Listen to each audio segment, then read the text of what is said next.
Republican leader. Mr. President, let me just... But last night, the President, in choosing escalation, ignored the will of the people, the advice of the Baker-Hamilton Commission, and a significant number of top generals, 2 of whom were commanders in the field. In choosing to escalate the war, the President virtually stands alone. Mr. President, we are in a hole in Iraq, and the President says the way to dig out of this hole is to dig deeper. Does that make sense? When you're in a hole, you get out by digging deeper? This is a reckless plan. Thank you very much. Thank you, Mr. Chairman. Thank you, Senator Lugar. Thank you, members of the committee. I look forward to our discussion and the Iraqi government, which has not always performed. The situation in Iraq is unacceptable, but Iraq is also, at this point in time, of very high stakes to this nation. This is a time for a national desire and a national imperative not to fail in Iraq. We've faced crucible tests as a country before, and we've come through them when we have come through them together. In the midst of the Vietnam War, toward the end, I think we all learned a lesson. So, Secretary Rice, to be very blunt, I can, in good conscience, support the President's approach.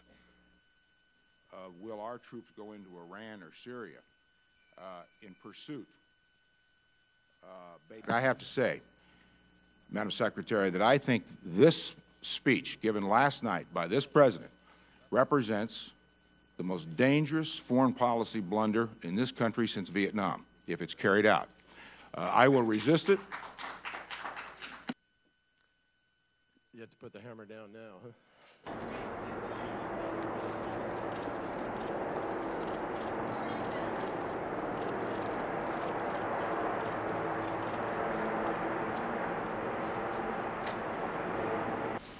I believe that under the Constitution, the Congress has the right to cut off funding. They did that during the Vietnam War.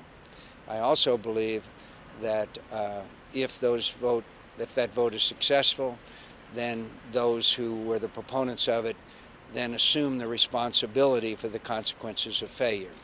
I'd like to see us give this new strategy an opportunity to succeed.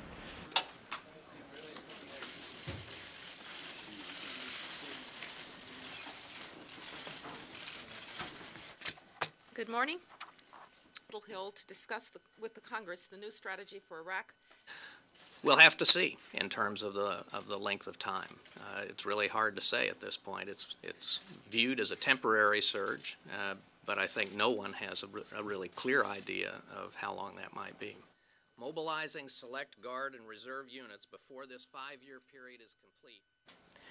At this pivotal moment, the credibility of the United States is on the line in Iraq. Governments in the region, both friends and adversaries, are watching what we do and will draw their own conclusions about our resolve and the steadfastness of our commitments. Whatever one's views on how we got to this point in Iraq, there is widespread agreement that failure there would be a calamity that would haunt our nation in the future and in the region.